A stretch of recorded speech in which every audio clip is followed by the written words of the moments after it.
साधु भाई धोखे में मुक्ति रे मानी, पिंडे ब्रह्मांड के अंदर बाहिर सो हम सह नहीं छानी। कोई कवे मुक्ति विष्णु धर्म में सरगुण भगत बखानी, जीवन दया शुभ यशुभ कर्म में यत्र भर में भुलानी। साधु भाई धोखे में मुक्ति ये कई प्रकार के 3-4 धोखे की विशेषण बताते हैं बन्नानाथ जी। कोई कहे मुक्ति विष्णु धर्म में, यानी विष्णु धर्म में मैं दान करूं, पुण्य करूं, अमुक अमुक पुण्य दान करके मैं मोक्ष मुक्ति प्राप्त कर लूँगा। तो बन्नानाथ जी कहते हैं दान करने की मनाही नहीं करते।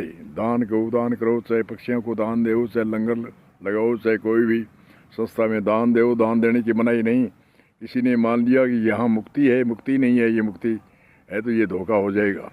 इसलिए कहते हैं कोई कहे मुक्ति विष्णु धर्म में है सरगुण भगत बखानी, जीव बंध्या शुभ अशुभ कर्म में यह तो भरम भुलानी।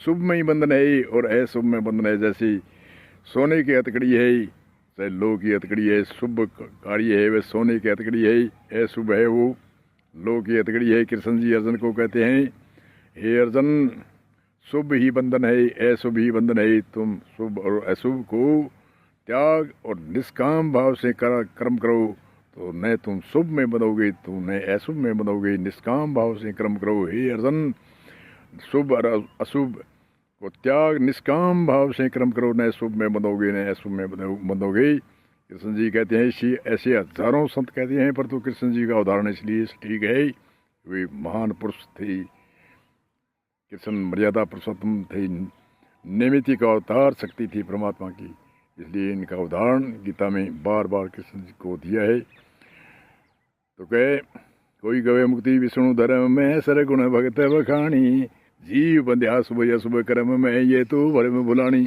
आई भाषा बन्नानाथ जी कहे शुभ में ही बंधन है, शुभ में बंधन है।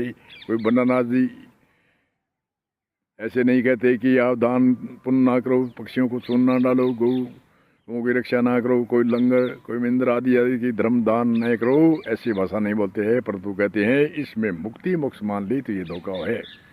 फिर आगे गए कोई कवे मुक्ति ना बकमल में अड़ा रहे उड़द ठहरानी, आठों पैर सांसों में पचना ऐसी क्या दुख देनी। अब अड़ा उड़ दे कहते ही अड़ा उड़ दे, बन्नानाथ जी पीछे बाणी है कई, अड़ा उड़द आसन किया कर रही पवने पिछाण, अड़ा उड़द आसन किया कर रही पवने पिछाण। बन्नानाथ जी ऐसे नहीं कहते कि ये पैड़ी पैड़ी नहीं चलना है, पैड़ी पैड़ी तो चलना है, परंतु यहाँ ही मान लिया और अड़ा उड़द की साधना कर गई, समाधि लगा ली और वहीं निश्चय हो गया, तो आगे मजल नहीं करी तो ये धोखा हो जाएगा। ये भाषा बोलते हैं।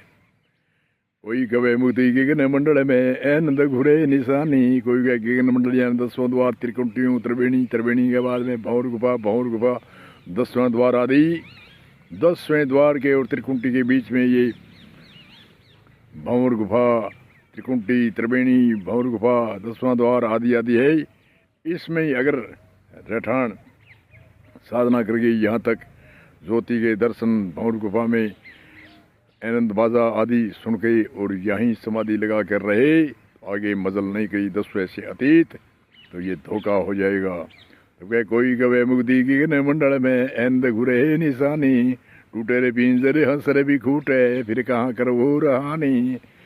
हंस इस शरीर में अलग हो जीवात्मा तब कहाँ जाओगी, इसलिए वे संकेत करते हैं कि इस शरीर में रहते रहते ही मजल करते करते 10वें द्वार से अतीत तुरीय अवस्था कहवे इन्हें त्रिकुंटियों ले गई, त्रिवेणी, भंवर गुफा और 10वें द्वार की इतनी और वो तुरीय अवस्था कहते हैं। और त्रिकुंटी से नीचे जागर सपन सकोपत, ये 3 अवस्था नीचे और चौथी अवस्था त्रिकुंटी से ऊपर, त्रिवेणी, त्रिवेणी से बाद में भंवर गुफा, भंवर गुफा 10वें द्वार तक की इस अवस्था को तुरीय अवस्था कहते हैं। और संतों ने बहुत ही कहा है 10वें द्वार से अतीत अगम भौम, अगम पुरी, अगम धाम, अखेर सुन, चेतन सुन, महासुन, बेगम सुन आदि आदि अनेक भाषा बोली है। 10वें द्वार से अतीत तुरिया अतीत अनादि था या नहीं कोई गम्यारे नहीं कोई पाया, ऐसी अनेक भाषा है संतों की। इसलिए कहते हैं इसमें कोई कवे मुक्ति के न मंडल में आनंद घुरे निशानी, टूटे पिंजर हंस भी खूट है फिर कहाँ कर वो रहानी। 10वां द्वार तो क्रिया से फूट जाओगो।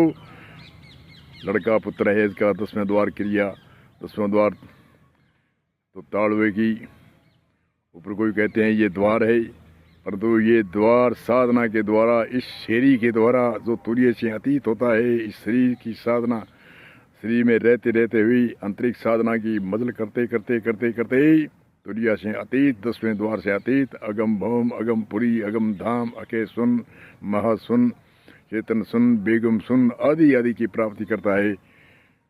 ये भाषा कही है।